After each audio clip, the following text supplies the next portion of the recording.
Hello and welcome to this new video. In this video we will see what is a functional interface. So functional interface is an enhanced feature in JDK 1.8. So basically before JDK 1.8 version, functional interface concept was not present. It was introduced in the JDK 1.8 version. So the first property of a functional interface is it can have only one abstract method. So it can have only one abstract method. Alright. Now, there is another thing which is not a rule but a property. So if you want to have a method with body, so you can have it, but it should either be default or static. So default or static if you want a method with body. Alright, and you can have any number of default or static method. You can have 0 or 1 or 2, any number of default or static methods. Alright. So let's just jump into Eclipse and see a program of it to understand how the functional interface works. Alright, so let's just create a code for it. So what we'll do, we'll create a calculator for it and we'll understand the concept using that program. So let's first create a calculator named file. So I'm just creating it using Eclipse. You can do it using any of your IDE. Alright, so calculator.java is created. Now we'll create an interface for it. So public interface calculator. Now what we need to do is we need to create an abstract method. Alright, so what we will do, we'll create an abstract method for it. So let's just create an abstract method called add. So public double add, and let's pass two arguments, double a comma double b. Okay, and this will be your abstract method. Alright, now I don't need to write that it is an abstract method. Java will understand that okay, this is an abstract method because we have defined it inside interface and we have not given any body. Alright, now if you want to have more methods with body, so you can have it. You can have it using either default or a static. So first let's try to create it using default. So public default double, and let's just create a product. Okay, this will give us the product of two numbers. Alright, so double a comma double b. Now this can have body. Alright, and this is a non-static method. Okay, so this is a non-static method. Okay, we can have body for it and we just need to return a into b. Alright, now we have returned it. Now we can have another way by which we can have a method with body. So this will be a static way. Okay, so public static double, and let's just create a method called quotient and pass our arguments. So double a comma double b. What it will do, it will return us a divided by b. Alright, so what we understand is this calculator is an interface and this is a functional interface. Why? Because it is following our rule. It is having one method which is abstract and other methods are either static or default. Alright, so now if you define another method which is functional, which is like abstract, let's say add 2, right? So it is not giving any error, right? So this is not a functional interface now. So how do we restrict it is using there is a annotation called functional interface.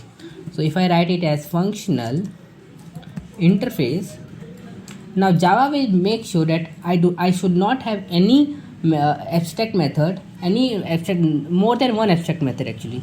So right now I'm having it. So this is showing one error, right? That invalid functional interface annotation, because this is not a functional interface. Now if I remove the second abstract method, so you see the error is gone because this is the rule for it. So if you want to restrict it, use this particular annotation, right? So we have created our functional interface. Now what we need to do is we need to go and implement it. So let's just create another class for it where we will implement it. So calculator imp will be an implementation for it. Let's just go and quickly implement it. Alright, so how to implement the interface? You just need to write implements and calculator is the interface name. Alright, now again it is showing some error because I have mistyped the name, but now it is okay, right? Now what is showing okay, again I think it is mistyped. Okay, alright, now it is correct. Now I have an error here which says the type must implement the inherited abstract method. So the rule is, if you implement the interface, you need to override or implement the method, the abstract method. So add is a method which I need to implement. So what I will do is, I will say public add, and then the return type is double, which I need to add, and double a comma double b. All right, now I need to return the value of it as well, so a plus b. All right, now this is good, but again, as we see in this interface, we have annotation to make sure that this is a functional interface. So we have an annotation called at override, which actually denotes that we are overriding a method. So add is not a method of this particular class, but it is a method of the interface which we are overriding. Okay, so right now we are getting an error. Let's see what. Okay, so O should be capital. Now it is good. All right, so we'll move forward, and what we'll do, we'll just create the main method, public static void main string arg.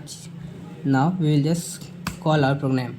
So let's just create an object of calculator implementation. So it will be new calculator mp, and let's just assign it to a calculator reference. All right, so c1 is equal to this. Now let's just call each and every method which we have implemented and or which we have created.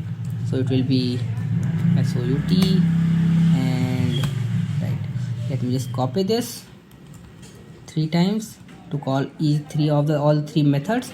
So let's call c1 dot add. Let's call it with, okay, I have mistyped something, right? c1 dot add, and pass here 5 comma 4.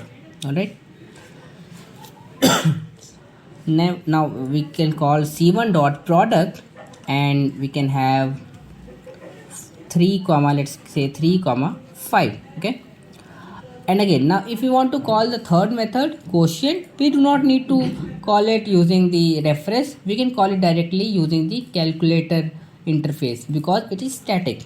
Okay, so we can say calculator dot quotient, and we can have 10 comma 2.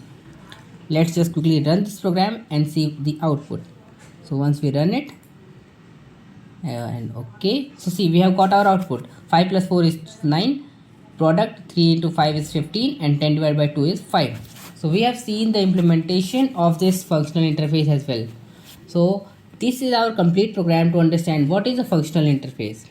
Now if you have any doubt related to it, you can comment your thoughts on it, and if you like the video, just make sure that you leave the like button with your thumb. All right, we'll meet in the next video.